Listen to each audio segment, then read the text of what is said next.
Hello everyone, this is Shoaib Aftab. Welcome back to another very important video.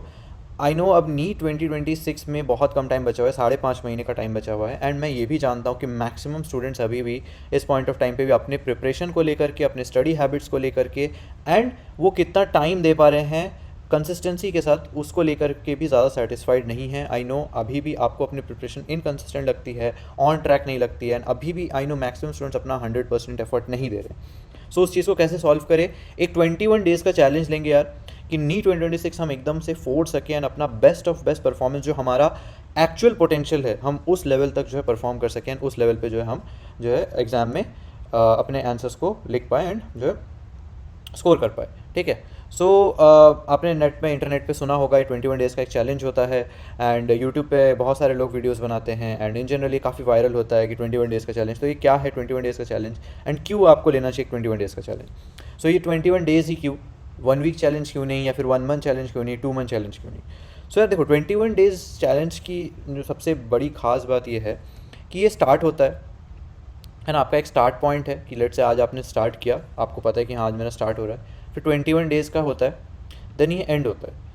I no सुनने में बहुत weird लग रहा है, बट बेसिकली इसका मतलब क्या है कि आपके ब्रेन को ये चीज़ पता है कि हाँ आज मुझे शुरू करना है, 21 दिन मुझे मेहनत करनी है, फिर ये चैलेंज खत्म हो जाएगा। तो जब आपके ब्रेन को एक क्लियर कट टारगेट होता है, एक गोल होता है, जिसको पता है कि हाँ कि अभी शुरू होगा, मुझे बस 21 दिन करनी है, फिर ख़त्म हो जाएगा।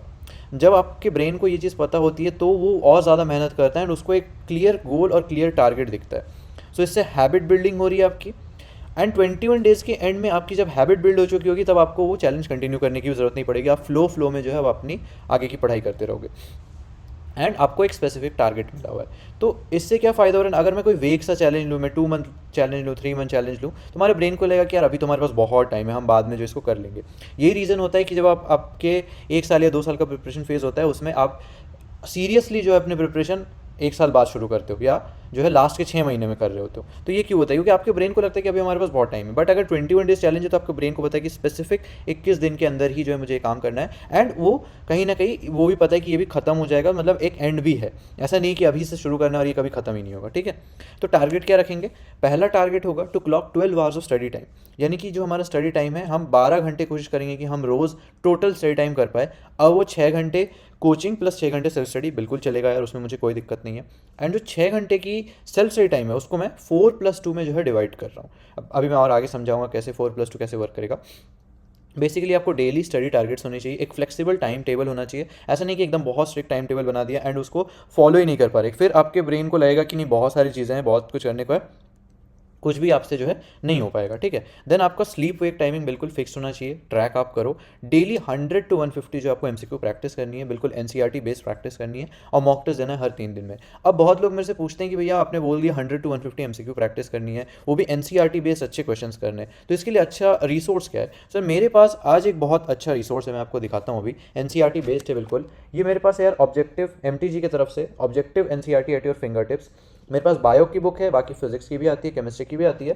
सो अगर आप देखोगे इसमें बेसिकली क्या है, MCQs extracted from each line of latest NCERT text book. ठीक है, ये इस बुक का खास फीचर है। अगर आप देखोगे और क्या क्या खास फीचर है, यहाँ पे आपको ट्रेंड इंडिकेटर मिलता है, नोट्स विथ एचडी पेजेस मिलते हैं, एंड सिर्फ यही नहीं, आपको बिल्कुल topic wise MCQs with NCERT connector and exam scorer section भी है। सो अगर मैं आपको थोड़ा सा दिखाऊं, लेट्स से स्टार्टिंग में यहाँ पे आपको पूरा जो है ट्रेंड एनालिसिस यहाँ पर दिया हुआ है। अगर आप देखोगे तो यहाँ पर बढ़िया से जो है आपको यहाँ पे ट्रेंड एनालिसिस ढंग से दिया हुआ है।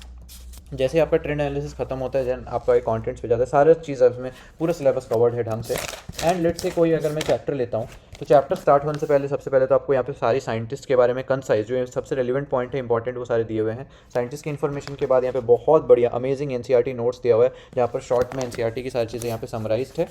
सिर्फ यही नहीं, बहुत बढ़िया यहाँ पे डायग्राम्स भी दिए हुए हैं, ताकि आप जो है इसको फटाफट से रिवाइज कर पाओ अपनी एनसीईआरटी को। एंड देन जैसे ही आपके एमसीक्यू शुरू होते हैं, अगर आप देखोगे तो यहाँ पर आपको विथ जो है पेज नंबर भी यहाँ पे मेंशन है। जैसे अगर आप देखोगे तो यहाँ पर एनसीईआरटी, हर एक क्वेश्चन के बाद एनसीईआरटी के कौन से पेज से ये आ रखा है, ये भी पेज नंबर तक यहाँ पे मेंशन है। एंड सिर्फ यही नहीं, ये तो आपका एनसीईआरटी का कॉर्नर हो गया। उसके बाद जब आप आओगे, देन आपका आता है एग्जाम स्कोरर वाला सेक्शन। एग्जाम स्कोरर वाले सेक्शन में यहाँ पर आपको बाकी टाइप के क्वेश्चन, जैसे कि एग्जाम्पलर के क्वेश्चन हो गए, असर्शन रीजन के क्वेश्चन हो गए, स्टेटमेंट बेस्ड क्वेश्चन हो गए, इस टाइप के जितने भी बाकी डिफरेंट वैरायटी ऑफ क्वेश्चन है वो आप यहाँ पे कर सकते हो। एंड इसके अलावा एग्जाम आर्काइव, जहाँ पर आपको प्रीवियस ईयर क्वेश्चंस भी मिल जाते हैं, ठीक है, कि जो आपके पिछले साल में क्वेश्चंस आ रखे हैं। एंड जो मैं ट्रेंड एनालिसिस की बात कर रहा था वो यहाँ पे आप देख सकते हो कि कौन से टॉपिक में से कितने क्वेश्चंस आए हैं पिछले सालों में, वो यहाँ पर बिल्कुल एकदम ग्राफ और पाई चार्ट के साथ यहाँ पे मेंशन होता है। तो काफ़ी अमेजिंग बुक है, इस बुक को यार आज ही ऑर्डर करो, मॉडल टेस्ट पेपर्स भी इसके साथ साथ अवेलेबल है। तो इस अमेजिंग बुक को ऑर्डर करने के लिए मैं नीचे लिंक्स डाल दूंगा, आपको कुछ नहीं करना है, लिंक पे जा करके क्लिक करके आप उसको जो है ऑर्डर कर सकते हो, ठीक है। इसके बाद हम आते हैं कि हाँ 4+2। अब यार ये 4+2 क्या है? सो 4+2 इज़ कि आप 2 घंटे आपको क्या करनी है, जो भी आपने कोचिंग में पढ़ा है उसको फटाफट से एक बार रिवाइज कर डालो, एंड बाकी 4 घंटे आप क्या करोगे, आप बहुत ज़्यादा जो है क्वेश्चन प्रैक्टिस करने की कोशिश करोगे। अब उस 4 घंटे को भी आप फर्दर 2 पार्ट्स में डिवाइड कर सकते हो, एक पार्ट आप क्वेश्चन प्रैक्टिस को दे दो, एक पार्ट आप बैकलॉग को दे दो या फिर रिविजन को दे दो, ठीक है। देन हम आते हैं कि कितना कितना करना है, क्या क्या टारगेट लेना है, कि अगर मैं 21 डेज़ का जो चैलेंज ले रहा हूँ इसके अंदर मैं क्या क्या चीज़ें पढ़ूंगा और किस किस तरीके से पढ़ूंगा। सो अगर लेट से बायो है तो बायो में ये चैलेंज ले सकते हो कि मैं रात में सोने से पहले एनसीईआरटी पढ़ूंगा 20 पेजेस, ठीक है, 20 पेजेस ऑफ एनसीईआरटी पढ़ूंगा रात में सोने से पहले। एंड मैं जो है पेज या टॉपिक बेस्ड क्वेश्चन प्रैक्टिस, जैसे कि मैंने आपको अभी दिखाया फिंगर टिप्स बुक, उसमें बिल्कुल आपको पेज नंबर के साथ दिया हुआ होता है, तो सेम आप पेज या टॉपिक बेस्ड क्वेश्चन प्रैक्टिस कर सकते हो कि हाँ मैंने इतने सारे पेजेस कवर कर लिए हैं, अब मैं इन पेजेस पे बेस्ड जितने भी क्वेश्चंस पॉसिबल है मैं वो सारे क्वेश्चंस की जो है प्रैक्टिस कर लूँगा, ठीक है। तो इससे क्या होगा, आप सिर्फ एनसीईआरटी पढ़ नहीं रहे हो, आप उसके साथ साथ क्वेश्चन प्रैक्टिस भी कर ले रहे हो, ठीक है। देन आपका आता है फिजिक्स और केमिस्ट्री।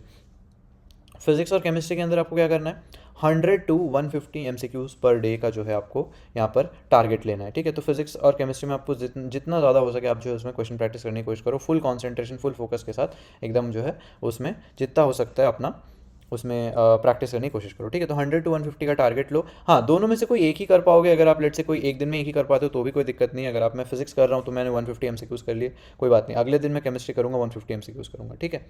इसके अलावा कुछ कुछ और चीज़ें हैं, जैसे कि अगर आप फ़ोन यूज़ करते हो तो आपको स्क्रीन टाइम को जो है ट्रैक करना है, ठीक है। स्मार्टफोन आप डेफिनेटली उसको बिना आज का लाइफ पॉसिबल नहीं है, तो स्मार्टफोन सबके पास होगा, बट आपको स्क्रीन टाइम ट्रैक करना है।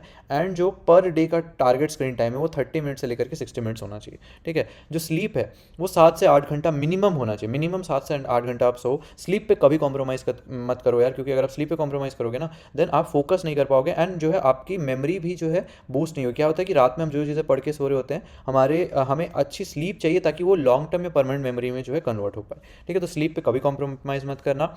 डाइट में यार जंक फूड अवॉइड करो, स्नैकिंग अवॉइड करो। थोड़ा आई नो पढ़ाई का जब स्ट्रेस होता है तो मन करता है कि थोड़ा जंक फूड खा ले या बहुत से स्नैक्स खा ले, चिप्स कुरकुरे वगैरह, बट जितना हो सकता है उसको अवॉइड करो, क्योंकि यार अगर आपकी गट हेल्थ सही रहेगी एंड अगर आप जो है हेल्दी रहोगे देन आपको कहीं ना कहीं आपकी फिटनेस जैसे जैसे अच्छी रहेगी तो आपका मेंटल हेल्थ भी अच्छा रहेगा एंड आप जो है पढ़ाई पे ज़्यादा अच्छे से फोकस कर पाओगे। And generally junk food, snacks, बहुत सारे सॉफ्ट ड्रिंक्स और ये सब अगर आप खाते हो देन जनरली आपको उससे नुकसान ही होता है, ठीक है। फ्रूट्स खा सकते हो, वेजीज ज़्यादा से ज़्यादा खाओ, नट्स वगैरह लोग खाते हैं लाइक आलमंड्स वगैरह खा सकते हो, वॉलनट खा सकते हो, आपको जनरली जो है अच्छा लाइक आपको एक हेल्दी ऑल्टरनेटिव होता है as compare to other snacks, ठीक है। पानी पीते रहो, हाइड्रेटेड रहो पूरे दिन। एक्सरसाइज आई नो ज़्यादा टाइम नहीं मिलता है नीट जब आप प्रिपेयर कर रहे हो तो ज़्यादा आप ऑब्वियसली नहीं कर पाओगे, बट हाँ एटलीस्ट आधे घंटे पर डे का कुछ भी एक्सरसाइज एक्टिविटी, या तो वॉक ही कर लो, अगर वॉक करते हो तो 45 मिनट्स वॉक कर लो, ठीक है, या रनिंग कर पाते हो तो 30 मिनट्स पर डे, एटलीस्ट आधा घंटा पर डे आप जो है कोशिश करो कि आप जो है एक्सरसाइज कर पाओ, ठीक है।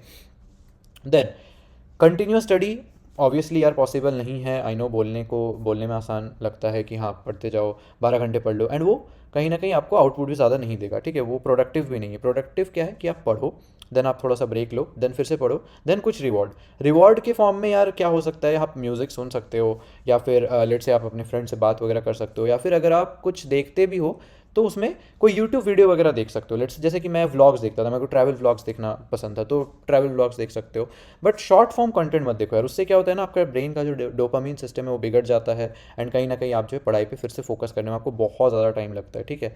तो स्टडी करो, फिर ब्रेक लो, फिर स्टडी करो, फिर कोई रिवॉर्ड ले सकते हो, फिर स्टडी करो। तो इस तरीके से अगर आप करोगे तो आपको जो है प्रोडक्टिविटी भी ज़्यादा रहेगी, है ना, फोकस भी ज़्यादा कर पाओगे। तो 50+10 जो पोमोडोरो टेक्निक है वो मैं इतना रिकमेंड नहीं करता हूँ, क्योंकि 50+10 थोड़ा सा ज़्यादा मेरे को लगता है कि हो जाता है, क्योंकि आपको नीट का जो फाइनल एग्जाम है उसमें आपको लगातार 3 घंटे बैठ के एग्जाम देना है। तो 50+10 मैं इतना रिकमेंड नहीं करता, बट हाँ 2 to 3 आवर्स की थोड़ी लंबी सेटिंग बनाओ, 2 to 3 आवर्स की सेटिंग बनाओ, प्लस उसके बाद आप एक आधे घंटे का ब्रेक ले सकते हो। सो ये मैं रिकमेंड करता हूँ। एंड मोरलेस अगर आप ये सारी चीज़ें अपने 21 डेज़ के अंदर ये सारी चीज़ें फॉलो कर लेते हो, यानी exercise, diet, sleep, phone, study break और ये सब कुछ 12 घंटे की स्टडी और जो जो मैंने पढ़ने को बोला वो सारी चीज़ें कर लेते हो, देन मैं आपको गारंटी दे रहा हूँ आपका प्रिपरेशन कहीं ना कहीं एक बहुत बड़ा आपको बूस्ट मिलेगा।